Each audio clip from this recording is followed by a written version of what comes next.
Hey everybody, what's up? I'm Don Carr, and we're here with another round of What's on Your Pedalboard. Today I'm with Trevor Parks. Hey Trevor. Hey, how you doing? Good to have you here, man. Thanks, I appreciate it. So Trevor is an SE, he's a sales engineer here at Sweetwater, and he's in a band. He's working all the time, he's playing, they're writing, they're doing all kinds of stuff, recording, and he's got a killer rig.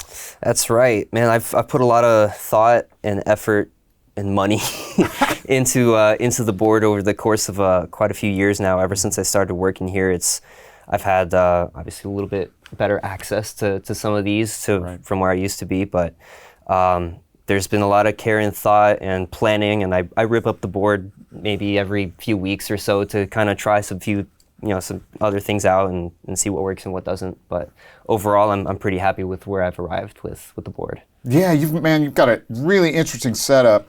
I love the routing. I really like the workflow you've got too, man. I know it to some people it may look like a lot, but it's really intentional. It is, yeah. And pedals are sideways. One of them's upside down and stuff, but people think I maybe tap dance a little bit too much on it. There's not a lot of that going on because I use this as both my studio board as well as my live board at the same time. So having one is just makes a world of difference for me. It makes it a lot easier. Right. It's one single tool that way. Then that way every time you go to refer to, you know exactly what you're looking at. It's not like, oh, wait a minute, this is the live board, so it's over.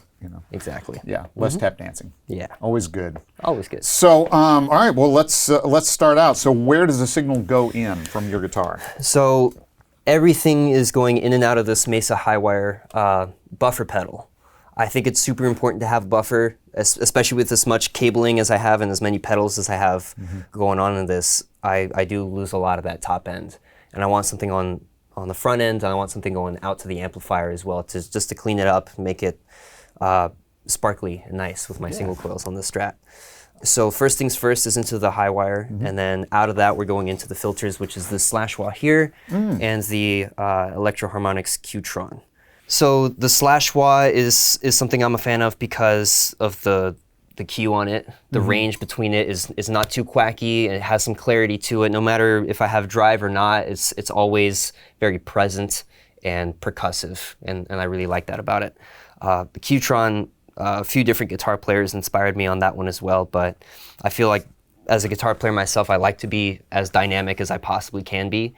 Besides just touch and feel on it, I want a pedal that can respond to that as well and kind of speak for me, I guess. Right. But both of those filters offer that kind of vocal quality, and it changes the attack of the guitar, which is, if you change the attack of the guitar, that's everything, because that's where most of the action's happening, is right on the initial attack. So. That's exactly right. Yeah. After the filters, I have this Nile preamp and compressor. It's optional. It's not really an always-on kind of thing, but I use it sometimes as a clean boost with the preamp and the compressor on at the same time. Other times I just have the compressor. Other times just the preamp for more of like that console, like direct into a console kind of sound. And yeah, that's really the beginning before I get into any kind of drives or modulation or time-based stuff. It's really just all in these filters and the high wire. Yeah, and that's cool. And one of the things that I noticed just watching and listening is that you like you're playing a Strat through a Tone Master Deluxe. So, you like that sort of single coil, snappy, kind of bright sound. And so a lot of this is about keeping the integrity of that. Right. Yeah. I've been called out a lot having some of the strattiest tones that I've been able to achieve with some of this. And it's really true. I really like sparkle. I like top end. But I also like having a lot of body to it. I don't want it thinning out too much, but in the context of a band, you maybe want it to thin out a little bit, not maybe overtake any of the other band members and their instruments. And again, context is really the key here, because you're in a big band with another guitar player and a keyboard player. Right. So it's pretty full sounding already, so you're kind of carving your sonic niche. That's right. And that I definitely appreciate that.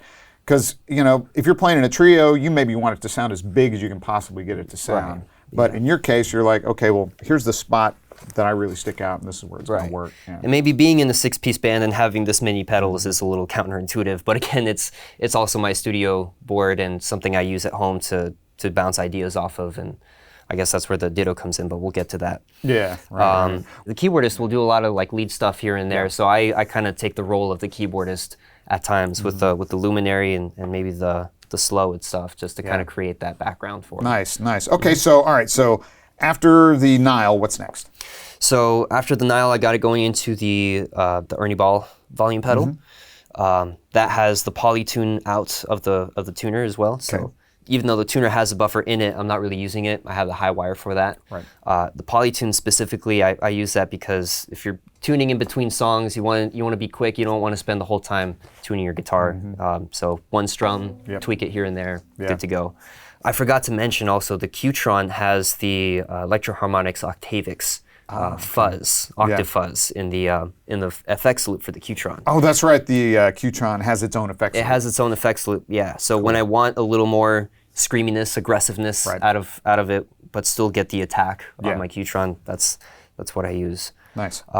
After the volume, I have the I actually have the Luminary, which is a quad octave generator, which does way more than just 4 octaves. Honestly, it has a flutter on it. It has your dry wet signal in it, an attack and a filter, and you can attach an expression pedal to it as well. I don't have one on it, but I can. I have the option to, and I'm all about options. Yeah, well, and then depending on what songs you guys end up writing and recording, and what part you come up with, you may. Yeah, that's cool. After that, I have it going into the Jupiter Fuzz, a super versatile fuzz. It can get pretty aggressive, but if you dial it back well enough, it can be pretty subtle and more like an overdrive kind of tone. Afterwards is the Aegis, which is my newest acquisition from Walrus. As you can tell, I really like Walrus pedals. Right. It's one of those, switch them on, you got a sound that you like. And ever since I bought the first 2, really, I've really had such a trust in Walrus pedals. And I know that whatever I'm going to get from them is going to be phenomenal. It's going to work for me. Right. I mean, we were talking about this earlier. It's like if Walrus says it sounds like this and it does this, you plug it in, you go, well, good grief, it sure does. It sure does. What the heck? Absolutely. And a guitar player recently that inspired me to get this was Marcus King, just because he has a dry wet thing going on with his rig. Right. And the fact that you can blend in a dry signal adds a lot of a body to it, and it's great for what I need it to do. Yeah, back to the clarity thing too. You get more of the snap, more of the attack. It's not compressing the attack so much. Absolutely.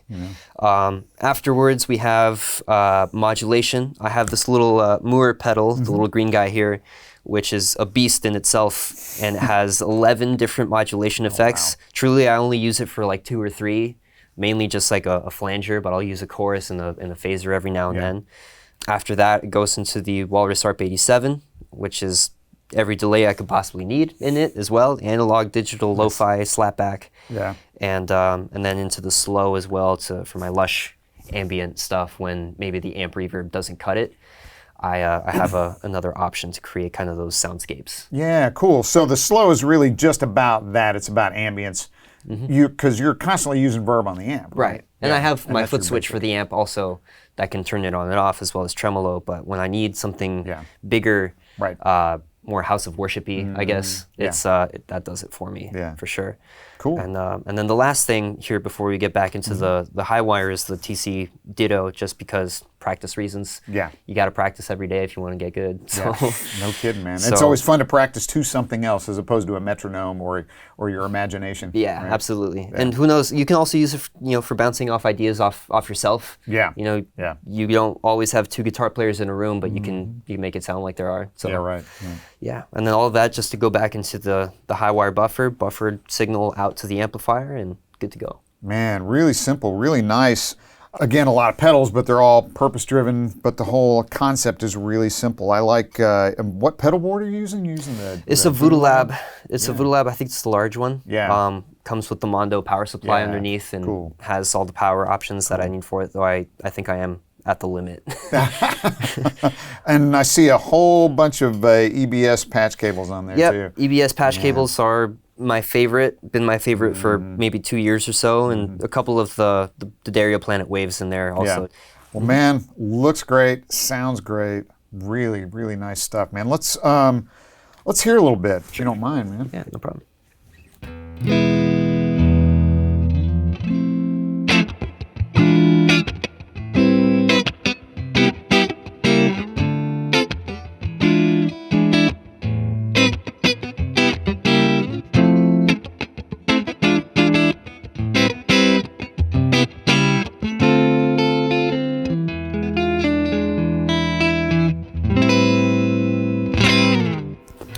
that's just a clean signal, just none of the pedals, just the high wire and into the amplifier. Yeah, that's great. And it sounds like you just took your cord, plugged it straight into the amp. Yep. Which that's really the goal. Really. I'm a fan of that same concept of like the pedals just add. Exactly. You know, you've Yeah. got a great basic tone, the pedals just add. Absolutely. Let's try it with some of these. I guess the Nile. This is just the preamp and the compressor as well. Cool. So again, it could be Yeah. used as kind of a clean boost kind of thing. Although the high wire does have a boost on it, I don't really use it that much. It's kind of like an in case of emergencies kind of thing. You know, if I'm hitting a solo, exactly. If I'm hitting a solo and it's still not at the level that I need it to be, as most guitar players think. Yeah, just switch it on and it does it for me. But again, this is just the preamp and the compressor, just the Nile, I guess. I guess to compare.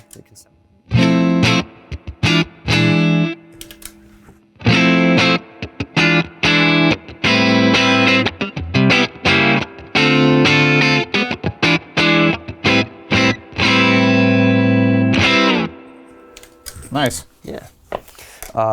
Again, Qtron is one of my favorite, most expressive.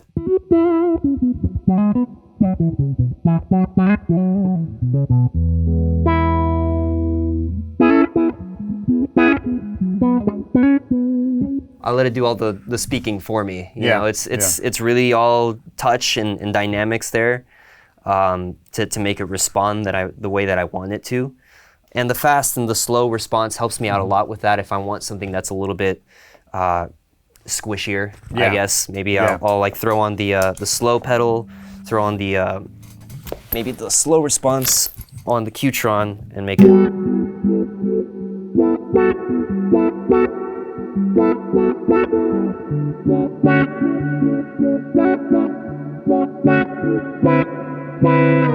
So it opens up a little bit slower for me on some of the slower songs that we do.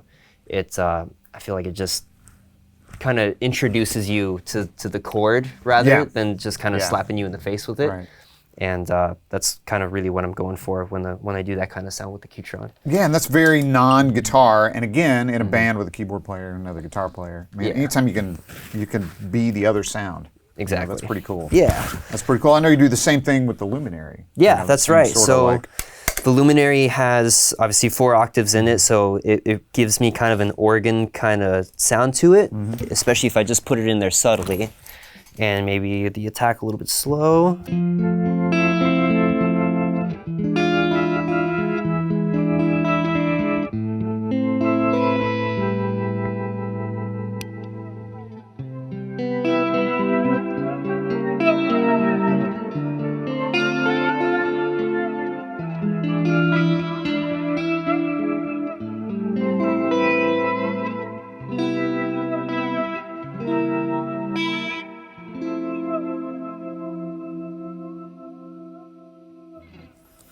So yeah, big, lush, ambient, spacey stuff is the kind of tones that I like. Yeah, that's nice, man. And a texture thing as well, and a color thing as well, just completely different from anything else that's probably going on sonically in the band. So you're occupying your own space.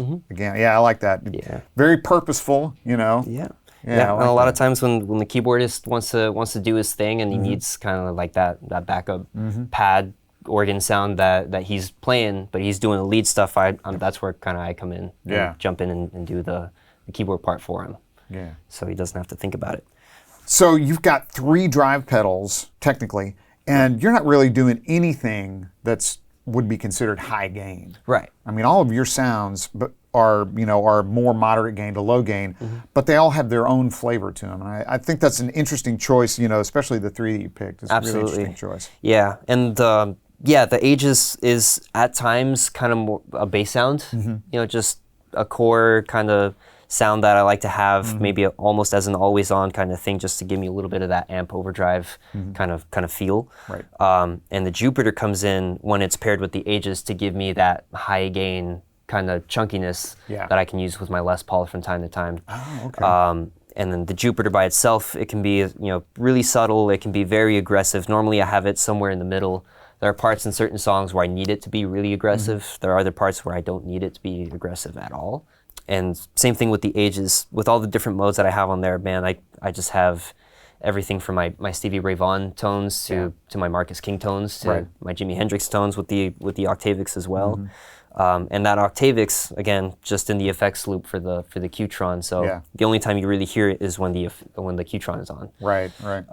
But yeah, the Ages, again, it's my most recent purchase, and I've had it for maybe 3 weeks or so. And it's by far one of my favorite overdrives that I've played. Man, they're both really responsive as well, which Absolutely. is super important. Yeah. Should we take a listen? Sure, let's do it.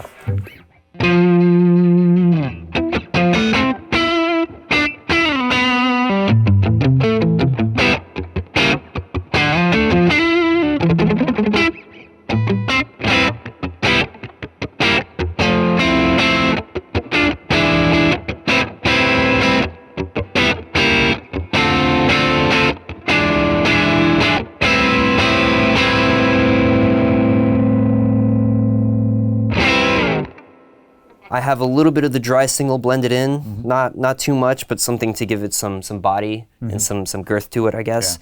A little bit less on the bass, a little bit of a boost on the treble. Gain is basically at noon, and it's just a really great, mid-range overdrive sound. Yeah, that clear I like. and responsive. Exactly. Real nice, man. Especially on the middle pickup that I have here. I guess I should turn it on. Paired up with the compressor as well.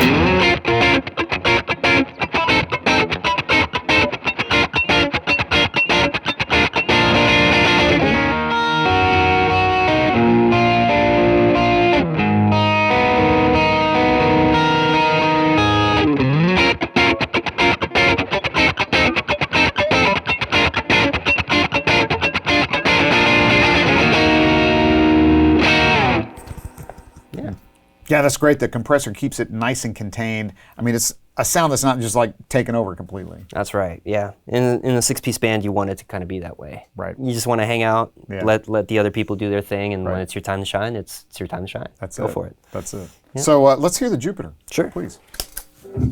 So this is, again, pretty subtle. I wouldn't say subtle, I guess. It's less aggressive. It's not really in your face. It still has kind of an overdrive quality to it. Switch it to the bridge pickup on this.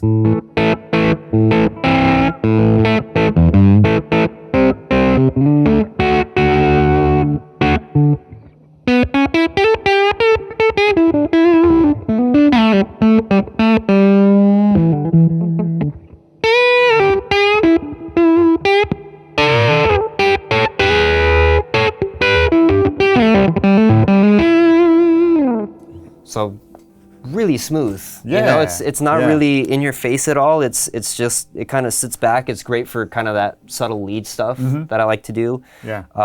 But it can get pretty aggressive. So if we turn this fuzz up a little bit, Right. and turn the volume down to match.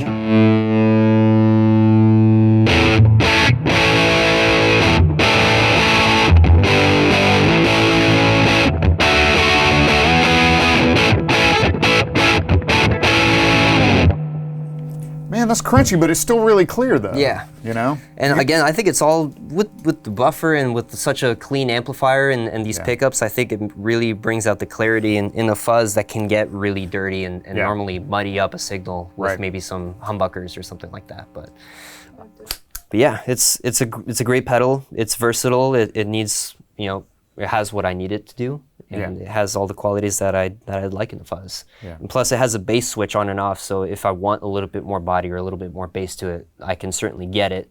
But again, in a 6-piece band, you don't really want to take over the bass player's job. Right, a lot of times that turns into mud and it just kind of doesn't your signal doesn't translate as well. That's your part exactly doesn't translate as well. Yeah. Really nice, man. Nice board, good setup. Interesting use. I really like the high wire too, man. That's killer. It's just it makes such a difference for me. Before I had it, and I was playing through just the amp with the Strat, sparkliness all day, stuff that I love. As soon as I plugged in the board, I was like, where to go? Yeah. Where's my tone? Exactly. And then somebody had recommended the buffer for me, and it made a lot of sense. So I used it, and it was like lifting a blanket off the amplifier. It was just suddenly all this clarity and detail coming through from my pickups and the guitar, and it was life-changing. Yeah. Life-changing for sure. Nice, Yeah, made the journey a lot shorter, right? Absolutely, for sure. Yeah. I appreciate that a lot. But, Yeah. the guitar, by the way, is a Sweetwater exclusive American Performer. Cool little custom pick guard that I had somebody do for me. But it's upgraded with Fender noiseless high output pickups. Oh, nice. So a little bit more output to it, just because I also use a Les Paul, and that's a pretty high output guitar at times, and I use both in the band here and there. So I kind of want it to match in signal just a little bit, or at least get closer to it. So you're not right. resetting every pedal and resetting your exactly. amp. Otherwise, I'd have like the preamp specifically for the Strat and bring it up to that level whenever I'm using this guitar. But you know, the pickups just sound good, and plus there's no hum in between anything with the drives on. And again, another thing with a lot of pedals, that's another potential. You know. Yeah, I've struggled with hum and overdrives and stuff like that especially with a single coil guitar. It's hard to get rid of. Yeah. But the pickups have done a world of difference for me also. There you go. Yeah, man. And when you find the thing is, whatever it is, when you find the voice and the gear that works for you, and it's like, that's the sound I want to hear, that's the sound I'm comfortable with, that's really what matters. Absolutely. You know? Yeah. It really is, man. Trevor, thanks so much for being here, man. Absolutely. Thank you for having me. Yeah, I really appreciate it. Great sounds, man. I appreciate it. Continued luck and success as a player and as an artist and as a sales engineer, right? Absolutely. Yeah. So, hey, thanks everybody for watching. If you have any questions about these pedals or anything at all, you can contact your Sweetwater sales engineer, like this guy right here. Thanks again, everybody.